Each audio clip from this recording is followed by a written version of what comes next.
I got you. जब मैंने कहा आई गॉट यू तो मेरा मतलब था कि मैं तुम्हारी हेल्प कर देता हूं। I'll help you। ये फ्रेज मैंने पहली बार सुना था यूएस में। जब मैं यूएस गया तो मैं एक कैब में बैठा, वहां मैं गाड़ी का शीशा ऊपर करने की कोशिश कर रहा था, तो उतनी देर में ड्राइवर ने कहा आई गॉट यू और उसने शीशा ऊपर कर दिया। इसी तरह ये फ्रेज आई गॉट यू आप भी यूज कर सकते हो। मान लो आपके घर गेस्ट आते हैं और वो बाथरूम में लाइट का स्विच ढूंढ रहे होते हैं, उतनी देर में आप जाकर कहते हो आई गॉट यू और लाइट ऑन कर देते हो। अवल, ऑनलाइन सेल खत्म हो गई। दिल छोटा मत करो। Don't lose heart.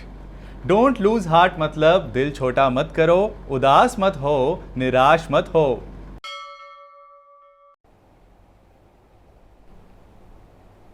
क्या हुआ? मैंने ट्यूसडे के दिन एग खा लिया। ओहो, get over it. Get over it मतलब छोड़ो उस बात को, भूल जाओ उस बात को, जो हुआ सो हुआ। Get over it.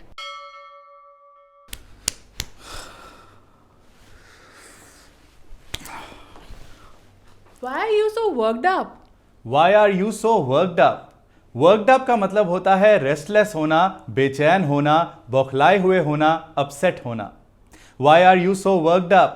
तुम इतने बेचैन क्यों हो?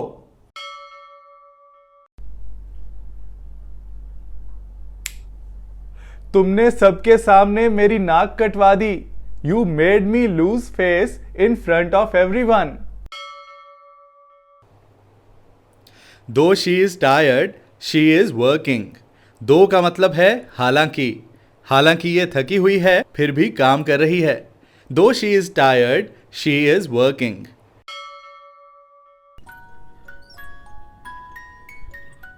हमें दूसरों के काम में अपनी नाक नहीं घुसानी चाहिए।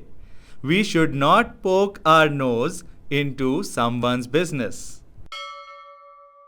प्राइम मिनिस्टर मोदी ने इंडिया की नई एजुकेशन पॉलिसी के बारे में कहा है, national education policy is a game changer.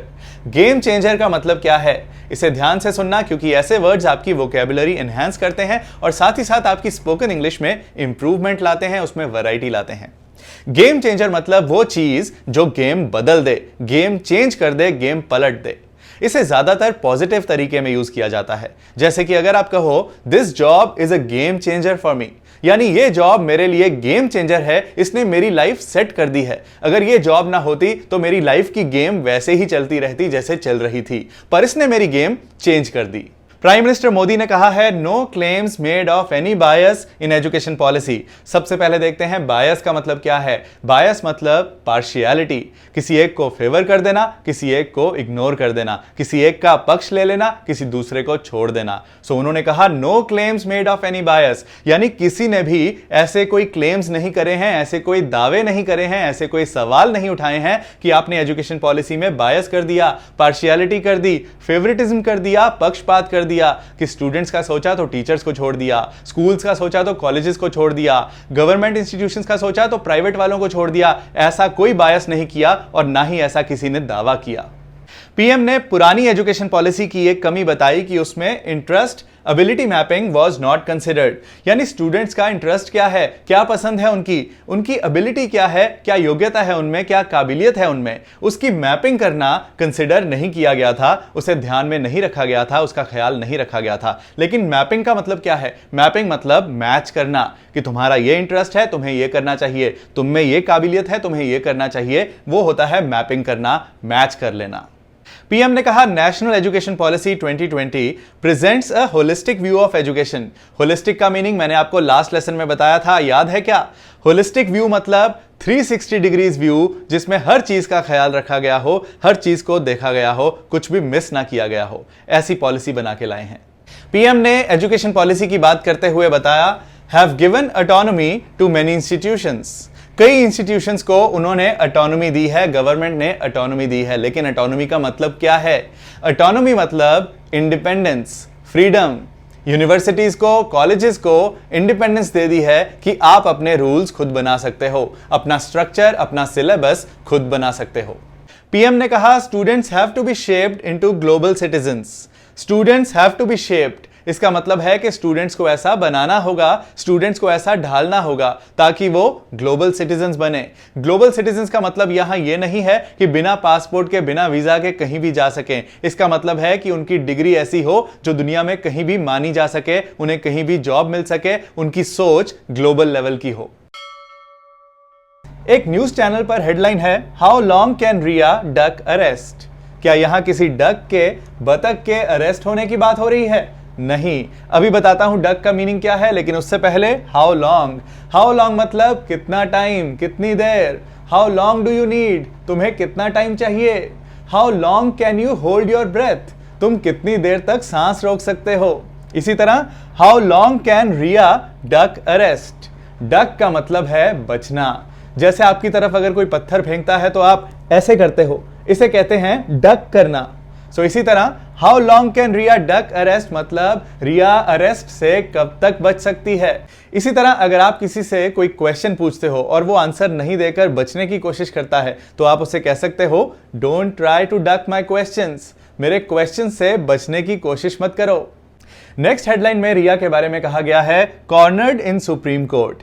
Cornered का क्या मतलब है? जैसे रूम का कॉर्नर होता है, कोना होता है, और आप मान लो किसी से लड़ रहे हो, बहस कर रहे हो, और लड़ते लड़ते आप उसे कोने पर ले जाते हो, फिर उसके पास बचकर निकलने का कोई रास्ता नहीं रहता, तो इसका मतलब आपने उसे कॉर्नर कर लिया। इसी तरह सुप्रीम कोर्ट में आकर रिया कॉर्नर हो गई है, फंस गई है। उसी न्यूज में नेक्स्ट हेडलाइन है, डिलिब्रेट अटेम्प्ट टू मिसलीड। डिलिब्रेट मतलब इंटेंशनल, जानबूझकर, अटेम्प्ट कोशिश। सो जानबूझकर की गई कोशिश, किस काम के लिए? मिसलीड करने के लिए, गुमराह करने के लिए, धोखा देने के लिए। बिहार में आए फ्लड्स की न्यूज से इंग्लिश वर्ड सीखते हैं। हेडलाइन है, बिहार फ्लड फ्यूरी। फ्यूरी का क्या मतलब है? फ्यूरी मतलब कहर, वॉयलेंट एक्शन। बिहार में आए फ्लड्स का वॉयलेंट एक्शन, बिहार में आए फ्लड्स का कहर। एक इंग्लिश मूवी सीरीज है फास्ट एंड फ्यूरियस। जो कहर ढाए, जो फ्यूरी दिखाए, वो फ्यूरियस होता है। इसी न्यूज में नेक्स्ट हेडलाइन है, स्कूल बिल्डिंग सबमर्ज्ड। सबमर्ज्ड का क्या मतलब है? सबमर्ज कर जाना मतलब पानी के नीचे चले जाना, पानी के अंदर चले जाना, पानी में डूब जाना, सबमर्ज हो जाना। आपने एक वर्ड सुना होगा, सबमरीन, यानी पनडुब्बी, जो पानी में चली जाती है। मर्ज कर जाना मतलब मिल जाना, पर सबमर्ज कर जाना मतलब पानी के अंदर चले जाना। इसी न्यूज में नेक्स्ट हेडलाइन है, फ्लड सिचुएशन ग्रिम इन बिहार। बिहार में फ्लड सिचुएशन ग्रिम है। ग्रिम का क्या मतलब है? ग्रिम मतलब बहुत ही दर्दनाक है, बहुत ही खराब है, बदतर है। इसे हॉरिबल कह लो, टेरिबल कह लो, शॉकिंग कह लो, डिप्रेसिंग कह लो, इन सब का मतलब है ग्रिम। एक चैनल ने इसे कहा है मॉनसून मेहम। मेहम का मतलब होता है तबाही, डिस्ट्रक्शन, ऐसी सिचुएशन जिसमें सब तहस नहस हो जाए।